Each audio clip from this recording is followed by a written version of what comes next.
देखने को मिला। इंडिगो के रूट कम करेगी सरकार।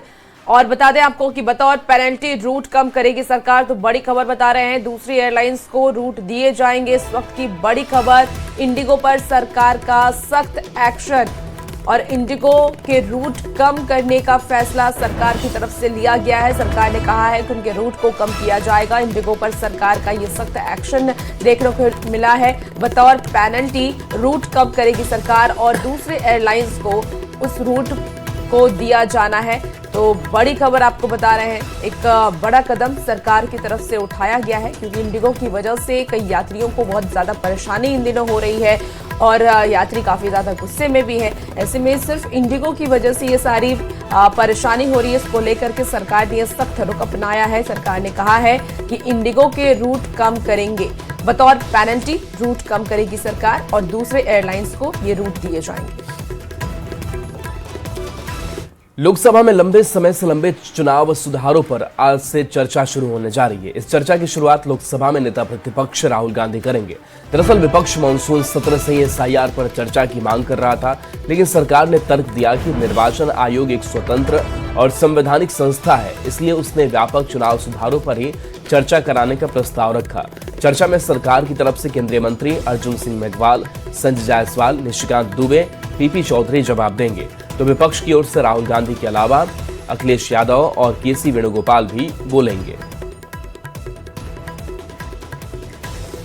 देखिए, लोकसभा के बाद आज राज्यसभा में वंदे मातरम पर चर्चा होने जा रही है। दोपहर 1 बजे से शुरू होने वाली इस चर्चा की शुरुआत बीजेपी की ओर से गृह मंत्री अमित शाह करेंगे। चर्चा का समापन बीजेपी अध्यक्ष जेपी नड्डा करेंगे। इसके अलावा बीजेपी के दूसरे वक्ताओं में राधा मोहन दास अग्रवाल और आपको बता दें, इसके अलावा के लक्ष्मण, घनश्याम तिवारी और सत्यपाल शर्मा भी शामिल होंगे। वहीं कांग्रेस की ओर से मल्लिकार्जुन खड़गे बोलेंगे।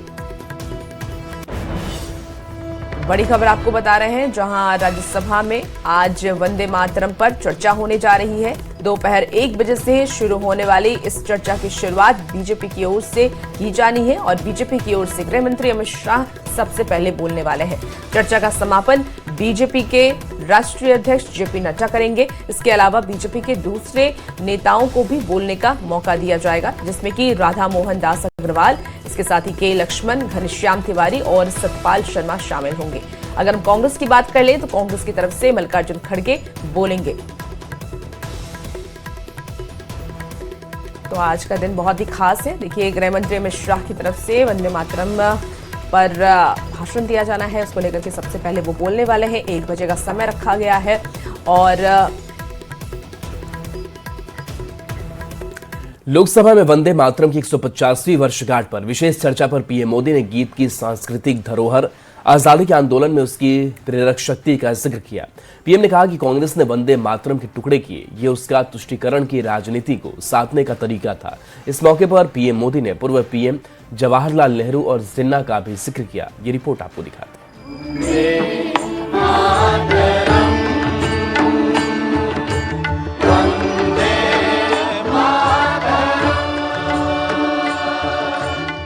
पीएम मोदी ने लोकसभा में वंदे मातरम पर विशेष बहस के दौरान कहा कि पिछली 1 सदी में इस गीत के साथ अन्याय हुआ है। उन्होंने सवाल उठाया कि अगर वंदे मातरम इतना महान था तो इसके साथ विश्वासघात क्यों हुआ? महात्मा गांधी की भावनाओं पर किन ताकतों का दबदबा था? इन वाक्यों ने तब करोड़ों देशवासियों को यह एहसास कराया कि लड़ाई किसी जमीन के टुकड़े के लिए नहीं है। ये लड़ाई सिर्फ सत्ता के सिंहासन को कब्जा करने के लिए नहीं है। ये गुलामी की बेड़ियों को मुक्त कर हजारों साल की महान जो परंपराएं थी, महान संस्कृति, जो गौरवपूर्ण इतिहास था, उसको फिर से पुनर्जन्म कराने का संकल्प इसमें था। पीएम मोदी ने कहा कि 1937 में वंदे मातरम के विरोध की राजनीति तेज हुई, जब मोहम्मद अली जिन्ना और मुस्लिम लीग ने इसके खिलाफ नारे लगाने शुरू किए। उस वक्त कांग्रेस अध्यक्ष जवाहरलाल नेहरू ने जिन्ना के बयानों की आलोचना करने के बजाय जिन्ना के विरोध के सिर्फ 5 दिन बाद ही वंदे मातरम की जांच शुरू कर दी। जवाहरलाल नेहरू को अपना सिंहासन डोलता दिखा, बजाय कि नेहरू जी मुस्लिम लीग के आधारहीन बयानों को तगड़ा जवाब देते, लेकिन उल्टा हुआ। वो ऐसा क्यों कर रहे वो तो पूछा ही नहीं, न जाना, लेकिन उन्होंने वंदे मातरम की ही पड़ताल शुरू कर दी। पीएम मोदी ने कहा कि कांग्रेस नेतृत्व ने उस दौर में वंदे मातरम के प्रति अपने रुख को स्पष्ट करने के बजाय मुस्लिम लीग के दबाव में आकर कदम उठाए। इतिहास इस बात का गवाह है कि कांग्रेस ने मुस्लिम लीग के सामने घुटने टेक दिए और मुस्लिम लीग के दबाव में किया। पीएम मोदी ने कहा कि कांग्रेस ने वंदे मातरम पर समझौता किया और उसी का नतीजा बाद में देश के विभाजन को स्वीकार करने के रूप में सामने आया। उन्होंने कहा कि आज इंडियन नेशनल कांग्रेस एमएमसी बन गई है। कांग्रेस और उसके नाम का इस्तेमाल करने वाले समूह आज भी वंदे मातरम को लेकर भ्रम फैलाने की कोशिश करते हैं। Bureau report, news 18। इसी बीच देखिए भागलपुर से बड़ी खबर आ रही है, जहां सृजन घोटाला मामले में बड़ी कार्रवाई हुई है। आपको बता दें कि पिरपौती के पूर्व बीडीओ पर एक्शन लिया गया। 100% पेंशन कटौती के आदेश दिए गए। तत्कालीन बीडीओ चंद्रशेखर झा पर एक्शन लिया गया है। सीबीआई की रिपोर्ट में आपको बता दें कि आया था बीडीओ का नाम और पिरपौती प्रखंड कार्यालय से भी हुआ था घोटाला। तो 4.52 करोड़ का हुआ था घोटाला। बड़ी खबर इस वक्त भागलपुर से आ रही है, जहां सृजन घोटाला मामले में बड़ी कार्रवाई की गई है। ज्यादा जानकारी के साथ न्यूज़ 18 संवाददाता आशीष रंजन हमारे साथ इस वक्त सीधे फोन लाइन पर जुड़ गए हैं। आशीष, सृजन घोटाला मामले में भी बड़ी कार्रवाई की गई, पिरपौती के पूर्व बीडीओ पर एक्शन हुआ है, क्या कुछ और जानकारी आपके पास? जी, ये पिरपैती के तत्कालीन उस समय के बीडीओ थे और इनके ऊपर 4,52,88,246 रुपया गबन का जो है आरोप लगा था, जिसकी जांच जो है सीबीआई के द्वारा भी की गई थी। वहीं सामान्य प्रशासन विभाग के द्वारा इनका पेंशन जो है वो पूरी तरीके से रोक लगा दिया गया है। वहीं इन पर जो मामला चल रहा है, सीबीआई कोर्ट में भी मामला चल रहा है। तो कहा जा सकता है कि लगातार जो है एक तरफ सीबीआई कार्रवाई कर रही है सृजन घोटाले मामले में, वहीं सामान्य प्रशासन विभाग के द्वारा भी लगातार अब सृजन घोटाले को लेकर कार्रवाई की शुरुआत की गई है। और लगातार ऐसे मामलों में अब देखा जा रहा है कि सीबीआई कोर्ट के साथ साथ सामान्य प्रशासन विभाग भी जो है लगातार कार्रवाई करने में जुट गया है। जी ठीक है, आप नजर बना के रखिए आशीष, तमाम अपडेट लेंगे। बहुत शुक्रिया जानकारी के लिए। और गया जिससे बड़ी खबर, जहां रामपुर थाना के एएसआई ने खुदकुशी की है। एएसआई अमरेंद्र यादव ने जहर खाकर खुदकुशी कर ली है। थाना के पीछे सरकारी क्वार्टर में जहर खाया है। इलाज के दौरान अस्पताल में एएसआई की मौत हो गई है। पूर्णिया के रहने वाले एएसआई अमरेंद्र यादव थे। खुदकुशी का कारण स्पष्ट नहीं हुआ है, तो एएसआई अमरेंद्र यादव ने खुदकुशी कर ली है। जहर खाकर उन्होंने खुदकुशी कर लिया। खुदकुशी किस वजह से की है ये पता नहीं चल पाया है। रामपुर थाना की तस्वीर दिखा रहे हैं, जहां एएसआई ने वही खुदकुशी कर ली। एएसआई अमरेंद्र यादव ने खुदकुशी कर ली है। इसी बीच देखिए रांची से बड़ी खबर आ रही है, जहां श्रवण जालान के ठिकानों पर एसीबी की रेड हुई है। आपको बता दें कि एसीबी ने करीब 6 घंटे तक छापेमारी की। कई दस्तावेजों को भी जब्त किया एसीबी ने। करोड़ों रुपए के 2 जमीन के डीड के साथ 2 मोबाइल भी जब्त किए। एसीबी को जांच के दौरान कई अहम सुराग भी हाथ लगे हैं। आपको बता दें कि श्रवण जालान को पूछताछ के लिए एसीबी भेज सकती है समन। आईएएस विनय चौबे के करीबी है श्रवण। बड़ी खबर राज्य से इस वक्त आपको बता रहे हैं, श्रवण जालान के ठिकानों पर एसीबी की रेड हुई है। और आपको बता दें कि एसीबी ने करीब 6 घंटे तक छापेमारी की।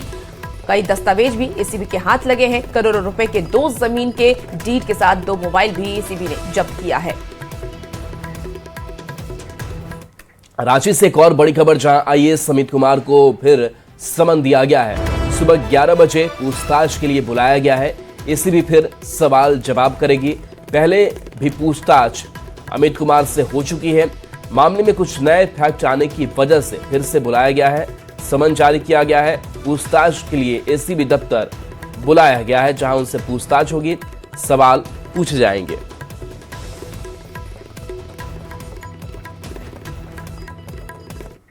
इसी बीच देखिए पूर्णिया से बड़ी खबर है, जहां नाबालिग बंदी ने की है खुदकुशी की कोशिश। सदर थाने के शौचालय में खुदकुशी की कोशिश की गई। पुलिस ने निजी अस्पताल में उन्हें भर्ती कराया है। प्रेम प्रसंग के मामले में गिरफ्तार किया गया था।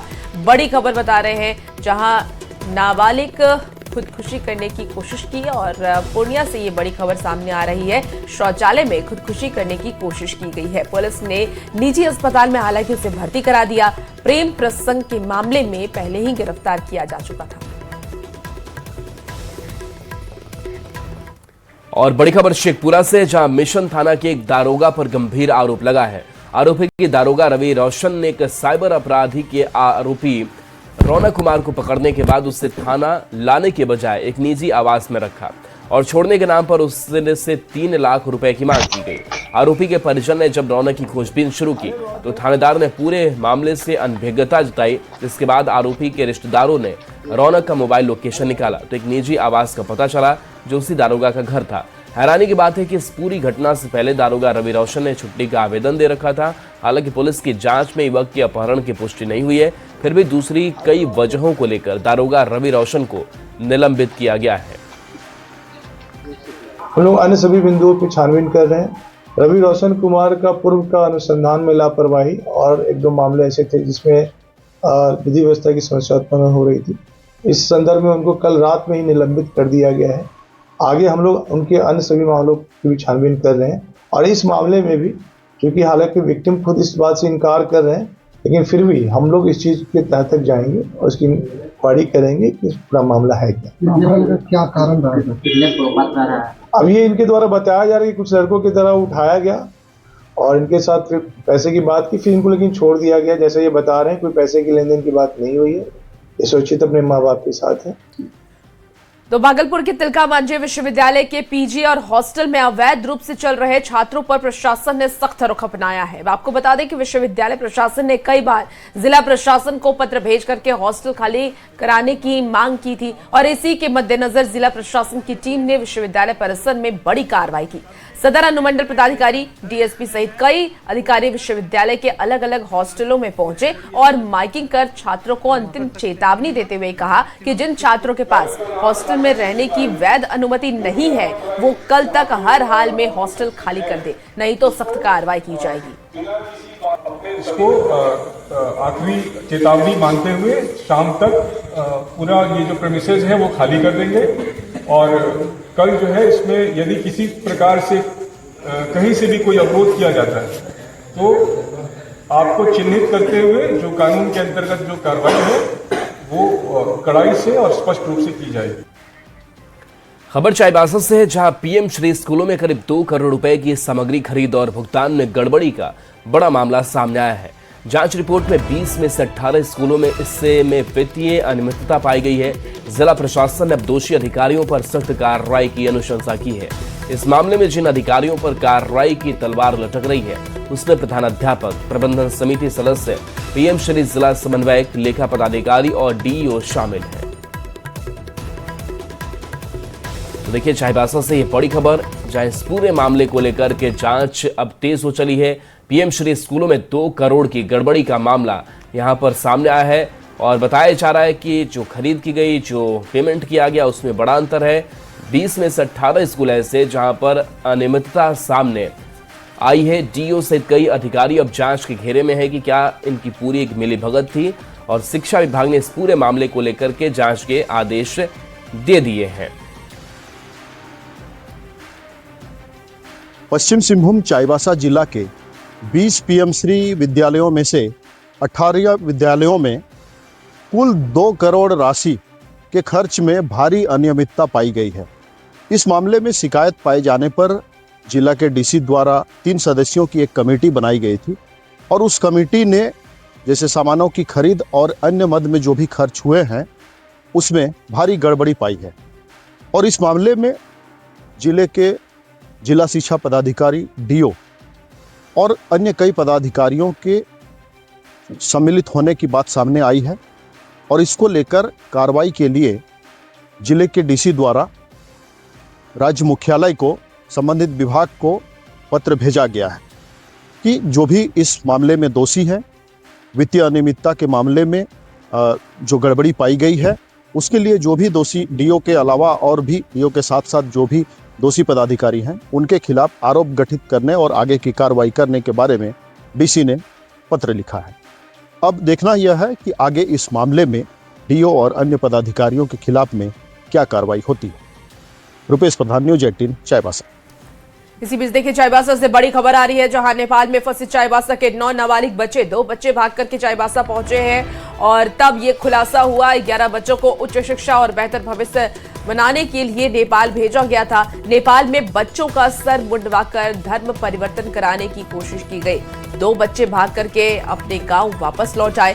परिजनों ने जिला प्रशासन से मदद की गुहार लगाई है और बच्चों की सुरक्षित घर वापसी की भी गुहार लगाई है।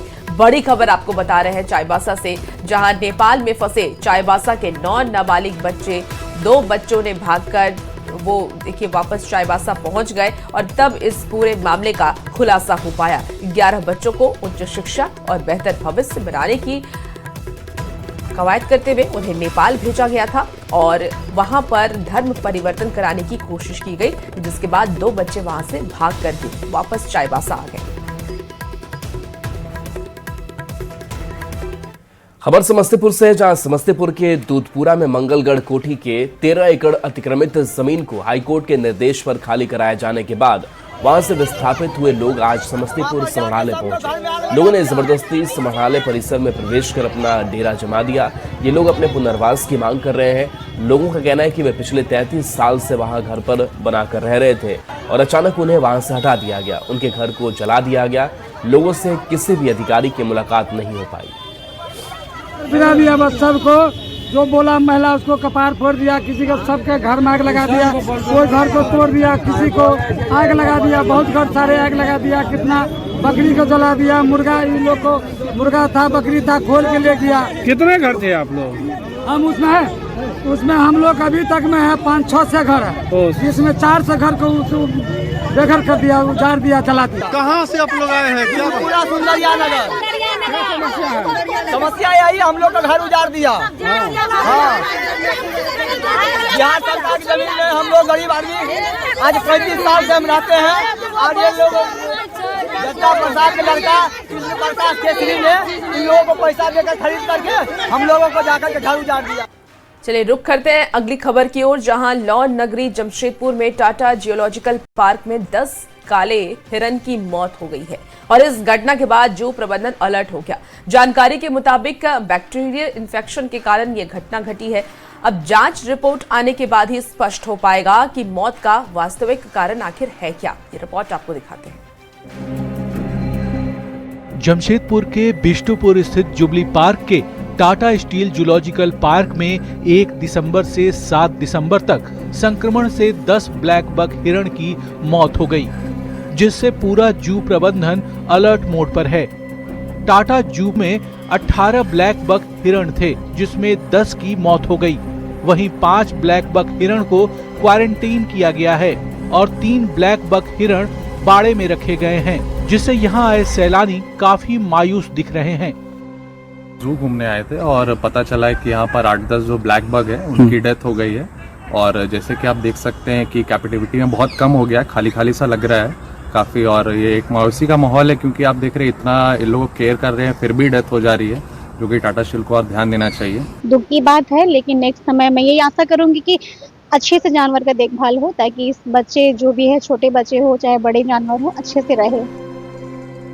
जांच से पता चला है कि इसकी वजह बैक्टीरियल इन्फेक्शन हो सकती है। सभी जरूरी डायग्नोस्टिक सैंपल कंफर्मेशन के लिए रांची लैब में भेजे गए हैं। बाकी काले हिरण सुरक्षित हैं, उन पर 24 घंटे कड़ी नजर रखी जा रही है। कारण यह है कि वैसे तो हमें पास अभी भी ऑफिशियल रिपोर्ट नहीं है क्योंकि इन चीजों में टाइम लगता है, लेकिन जो हमारे पर्सनल कम्युनिकेशन से बताया गया कि ये एक हेमरेजिक सेप्टिसेमिया पार्टिकुलर फैमिली का एक बैक्टीरिया होता है, उसकी वजह से हुआ है और ये बहुत कॉमन है। जानवरों की मौत के बाद लगातार डॉक्टर की टीम जानवरों की निगरानी कर रही है। सवाल ये उठता है कि संक्रमण कैसे फैला, संक्रमण रोकने के लिए क्या कुछ कदम उठाए जा रहे हैं जिससे अन्य जानवरों की मौत ना हो सके। टाटा जू प्रबंधन की ओर से लगातार जो है सुरक्षा के कई दावे किए जाते हैं, मगर इस तरह के संक्रमण फैलने से 10 जो ब्लैक बग की मौत हुई है वो कहीं ना कहीं एक सुरक्षा पर सवाल खड़ा होता है। मगर आपको बता दूं कि अब देखना ये है कि ये संक्रमण जो तेजी से फैल रहा है इसे कैसे रोका जाए और जो पालतू और जानवर है उसको कैसे इस संक्रमण से बचाया जा सके वो तो आने वाला समय ही बताएगा। मगर अब देखना ये है कि टाटा जू प्रबंधन इस संक्रमण को रोकने के लिए क्या कुछ कदम उठाता है। न्यूज़ 18 के लिए जमशेदपुर से आशीष कुमार तिवारी। गोपालगंज में मौसम ने करवट ले ली है। यहाँ घने कोहरे की वजह से सड़कों पर गाड़ियों के आने जाने में परेशानी हो रही है, जिसकी वजह से गाड़ियों की रफ्तार धीमी हो गई है। तापमान में गिरावट की वजह से लोगों को सर्दी ने भी सताना शुरू कर दिया है। गोपालगंज शहर घने कुहासा में लिपटा हुआ है। यहाँ विजिबिलिटी कम होने की वजह से NH 531 और NH 527 पर गाड़ियों की रफ्तार भी थम गई है। विजिबिलिटी 100 मीटर से भी कम बताया जा रहा है। जो लोग हैं वो सुबह टहल रहे हैं और मॉर्निंग वॉक पर भी निकले हैं। कुछ लोग भी हैं। मौसम तो अचानक खराब हो चुका है। बिल्कुल मौसम का रंग ही बदल गया है। चुनाव के बाद मौसम भी बदल गया, दोनों बदल गया। कुहासा है तो गाड़ियों को भी बहुत डिस्टर्ब हो रहा है। हम लोग को आने चलने में भी दिक्कत हो रहा है, लेकिन तो भी ठीक है, अभी चलेगा। क्या नाम है आपका? हमारा नाम हुआ संजय मिश्रा। अचानक मौसम का मिजाज बदला है, चारों तरफ घना कुहासा है। क्या कहेंगे, बहुत दिक्कत है टहलने में, हर एक चीज से प्रॉब्लम ही प्रॉब्लम है। हमारे नेताजी का बयान लिया। फसलों के लिए मौसम हाँ, फसलों के लिए ठीक है, लेकिन एक फसल के लिए अच्छा है, एक फसल के लिए खराब है। क्या नाम है आपका? नंदन कुमार यादव। मॉर्निंग वॉक पर आप लोग निकले हुए? जी। बढ़ गया है? बढ़ गया है, ठंड भी बढ़ गया है। अभी ऐसे ऐसे कोहरा का भी जो प्रकोप जो है धीरे धीरे बढ़ते चला जा रहा है और कठिनाई तो थोड़ी है, लेकिन फिर भी जो है सो कि मॉर्निंग वॉक करना जरूरी है। सेहत के लिए जरूरी? जी, सेहत के लिए जरूरी है। क्या नाम है आपका? संतोष यादव। तो जो लोग हैं वो सुबह में मॉर्निंग वॉक पर निकले हुए, लेकिन जो वाहन चालक है उनकी परेशानी इस मौसम में बढ़ती हुई नजर आ रही है, क्योंकि घना कुहासा है और तापमान में भी लगातार गिरावट देखी जा रही है। गोविंद कुमार, न्यूज़ 18 गोपालगंज। फिलहाल इस बुलेटिन में इतना ही।